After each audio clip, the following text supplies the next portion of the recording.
आपने आज तक का हेलीकॉप्टर शॉट देखा कि नहीं देखा? बस समय नहीं मिला, मुझे देखा नहीं, लेकिन मुझे चिंता जरूर रहती थी कि क्योंकि इतनी आपाधापी में अच्छे हेलीकॉप्टर मिलेंगे नहीं मिलेंगे, आपको लैंडिंग करने के लिए मिलेगा नहीं मिलेगा, और कोई वीआईपी मूवमेंट होगी तो आपको उड़ने की रुकावट हो जाएगी, वेदर प्रॉब्लम होंगे। यानी ये सरल नहीं है जी, बड़ा कठिन है जी, बड़ा कठिन है। हम नैरेटिव की बात कर रहे थे सर। जैसे जब भी आप चुनाव लड़ते हैं, चाहे गुजरात में या यहाँ, हर बार लोग यही कहते हैं अब आप हार रहे हैं, फिर आप जीत कर आते हैं, ज़्यादा सीट जीत कर आते हैं। जब से आपने यूनिफॉर्म सिविल कोड के बारे में लोगों को बताया और ये वादा किया, अब उस पर भी एक दूसरा नैरेटिव है। अब लोग कहते हैं कि ये वन नेशन वन ड्रेस हो जाएगी, वन नेशन वन फूड हो जाएगा, वन नेशन वन लैंग्वेज हो जाएगा, और उसका एक आगे ये है कि अब वन नेशन वन लीडर हो जाएगा, और हम उसी तरफ बढ़ रहे हैं। क्या कभी आपको अवसर मिला है क्या कि ऐसा जो बोलते हैं उनको जरा काउंटर सवाल करें? आप एक आध बार तो कीजिए कि आप ये नैरेटिव लाए कहां से भाई? गंभीर बात बता रहे हैं, उनको बताए कि आपने यूसीसी पढ़ा है क्या, यूसीसी होता क्या? ये तो कुछ तो आपकी भी तो जिम्मेवारी बनती है ना भाई, मुझे जवाब दे करके देश को बताना, या आप भी तो थोड़ा होमवर्क कीजिए। नहीं, जिनके मन में जी, लेकिन कम से कम इस देश के पास एग्जाम्पल है, गोवा में यूसीसी है।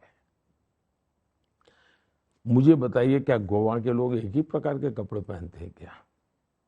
क्या गोवा के लोग एक ही प्रकार का खाना खाते हैं क्या? क्या मजाक बना के रखा यूनिफॉर्म सिविल कोड, इसका कोई लेना देना ही नहीं जी। भारत की सुप्रीम कोर्ट ने कम से कम 2 डजन बार कहा है कि इस देश में यूसीसी लाओ। मुझे याद है कि मैं शायद एकता यात्रा में जब चला था, कन्याकुमारी से कश्मीर जा रहा था, और महाराष्ट्र में शायद औरंगाबाद मोस्ट प्रोबेबली हमारा जो रथ का शाम का जो कार्यक्रम था, उसमें चिली का कोई बाजार है शायद, मिर्च का, और डॉक्टर जोशी जी को उसकी एलर्जी है, तो वो एकदम से बीमार हो गए, यानी बड़ी हालत खराब हो गई उनकी। अच्छा, ये भी ध्यान नहीं रहा कि वहाँ हम कार्यक्रम करें या न करें, तो फरा मोर्चा मुझे संभालना पड़ा, और मैं तो बहुत जूनियर था। तो फिर वहाँ मैं जा रहा था, हमारा रथ, एक स्कूल के बच्चे सब खड़े थे, मैंने कहा रथ रोको, भाई नीचे बात करते हैं। तो मैं बच्चों के साथ बात करने गया, शायद उसका वीडियो कहीं उपलब्ध होगा उस जमाने। मैंने बच्चों को कहा, भाई बताओ भाई, आपके परिवार में 5 लोग हैं, बड़े भाई के लिए आपके माता पिता एक नियम कानून रखते हैं, दूसरे भाई के लिए दूसरा नियम कानून रखते हैं, तीसरे के लिए तीसरा, तो आपका परिवार चलेगा क्या? सब बच्चे नहीं नहीं, ऐसा कैसे चल सकता है? नहीं, मैंने कहा भाई ऐसा देश तो कहता है, क्या है? साहब ने 10 सवाल पूछे, उन बच्चों ने कहा यूनिफॉर्म सिविल कोड होना चाहिए, और ये 8वीं 9वीं के बच्चे थे। जो मेरे देश के महाराष्ट्र के टियर 2 टियर 3 सिटी के बच्चे समझते हैं, वो देश के नेता नहीं समझते हैं, तब मेरे मन में सवाल उठता है जी। ये झूठे नैरेटिव, और नैरेटिव कोई इंसान नहीं चलाता है, माफ करना, इस देश के मीडिया हाउस का गैर जिम्मेवार व्यवहार है जो ऐसे गलत नैरेटिव को बल देता है। एक आदमी की क्या ताकत है जी, बोलता रहेगा, कौन कौन पूछेगा जी? ये देश के लिए, ये किसी पॉलिटिकल पार्टी का विषय नहीं है जी, देश के संविधान में लिखा हुआ है जी कि भारत को उस दिशा में जाना चाहिए। क्या उस समय के हमारे लोगों को यह था कि सबको गुलाब लगाना पड़ेगा, इसलिए यूसी से आने वाला था, संविधान सभा में ये आया था। नैरेटिव में अब देखिए, जैसे ये एक नया चल पड़ा कि संविधान बदलने वाले हैं, और ये अचानक से उन्होंने कहा और वो पिक कर गया। पिक कर गए थे तो मैं नहीं मानता हूं, लेकिन इस देश में ऐसा भी झूठ चल सकता है, सिर पैर नहीं है कुछ नहीं जी। यानी संविधान, सवाल ये पूछना चाहिए, चर्चा, इस देश में सबसे पहले संविधान के साथ खिलवाड़ किसने किया?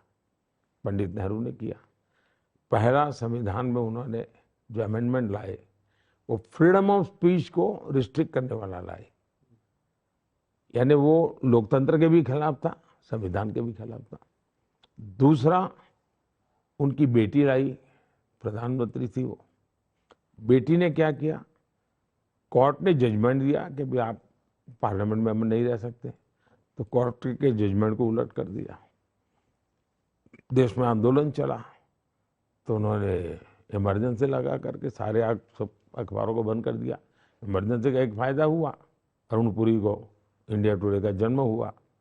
जो भी फायदा हुआ वो तो उनकी रोजी रोटी का सवाल है। उसी समय इंडिया टुडे जन्म हुआ। उसके बाद उनके बेटे आए, साहबानों का जजमेंट आया, उन्होंने सुप्रीम कोर्ट के जजमेंट को उलट दिया, वे संविधान को बदला उन्होंने। फिर उन्होंने एक कानून लाए, जो कानून था मीडिया पर रिस्ट्रिक्शन का। देश भर में विपक्ष थोड़ा मजबूत हुआ था, मीडिया भी वाइब्रेंट होने लगा था। सब टूट पड़े कि हम फिर से इमरजेंसी नहीं आने देंगे। डर करके मारे उनको फिर वो विड्रॉ करना पड़ा। फिर उनके साथ बेटे आए तो रिमोट कंट्रोल से सरकार चल रही थी। रिमोट कंट्रोल सरकार के प्रधानमंत्री भी थे पद पर। संविधान की कोख से सरकार बनी थी। सरकार मुझे पसंद है नहीं पसंद नहीं चलता है, वो भारत के लोकतंत्र के द्वारा संविधान की कोख से पैदा हुई सरकार थी। संविधान की कोख से कैबिनेट बनी थी। उस कैबिनेट ने एक निर्णय किया और एक शाहजादा प्रेस कॉन्फ्रेंस बुला करके कैबिनेट के निर्णय की धज्जियां उड़ा देता है। इतना ही नहीं, कैबिनेट फिर अपने मुद्दे को रिवर्स कर देती है। इसका मतलब यह हुआ कि एक ही परिवार के 4 लोगों ने अलग अलग समय पर संविधान की धज्जियां उड़ा दी हैं। उन लोगों को संविधान के लिए इस प्रकार की गंदी हरकतें करने का जमाना चला गया। और इसलिए मैं आज डंके की चोट पर लोगों को कहता हूं कि मोदी जिंदा है तब तक जो संविधान सभा की मूल भावना है कि धर्म के आधार पर आरक्षण नहीं होगा, मैं इसके लिए लड़ाई लड़ूंगा, मेरी जान खपा दूंगा मैं इसके लिए।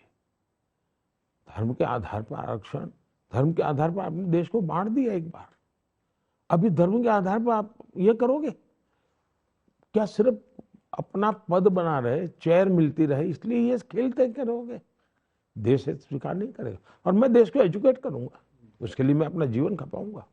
मोदी जी, इस चुनाव के दौरान और उससे पहले भी विपक्षी पार्टियां ये आरोप लगाती हैं कि लोकतंत्र हिंदुस्तान में खतरे में है।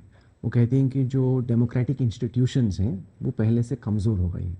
यहाँ तक कि आप पर तानाशाही, डिक्टेटर होने का भी आरोप लगता है। इसको आप कैसे देखते हैं कि मतलब ये कहा जाता है कि लोग आपसे बहुत डरते हैं, खौफ में उन इंस्टीट्यूशंस का नाम बताइए जिसके कारण पता चले। नहीं, जैसे उनको लगता है कि सुप्रीम कोर्ट शायद कमज़ोर हो रहा है, या फिर लेजिस्लेचर में जिस तरह की बहस होनी चाहिए पहले होती भी थी, वो फटाफट बिल पास हो जाते हैं, इतने कमिटीज़ भी नहीं जाते। इस तरह उनको लग रहा है कि डेमोक्रेटिक बैकस्लाइडिंग हो रही है। इसको आप कैसे देखते हैं? बिकॉज पहली बात यह है कि पार्लियामेंट के अंदर डिबेट करने के लिए बार बार हम कह रहे हैं आइए, लेकिन इनको लगता है कि हमारे पास कहने को कुछ है नहीं, कहने वाले भी लोग नहीं हैं। इनके जितने नए एमपी आए हैं ना, वो आके मुझे कहता है कि साहब हमारे तो 5 साल बर्बाद हो गए, हम एक शब्द बोल नहीं पाए हाउस में। मैं ऑपोजिशन की बात कर रहा हूं।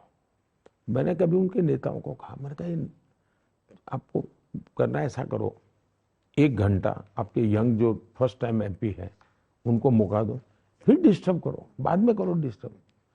इनको जीवन में ये सब मैं कह चुका हूं इनको। मेरी कोशिश रही है कि ये लोग कुछ करें, लेकिन दुर्भाग्य है कि कांग्रेस का ये परिवार, उनके लिए लोकतंत्र मतलब उनका सत्ता में होना। वे आज भी ये स्वीकार करने को तैयार नहीं है कि 2014 से इस देश में कोई दूसरी सरकार देश के ने चुनी है।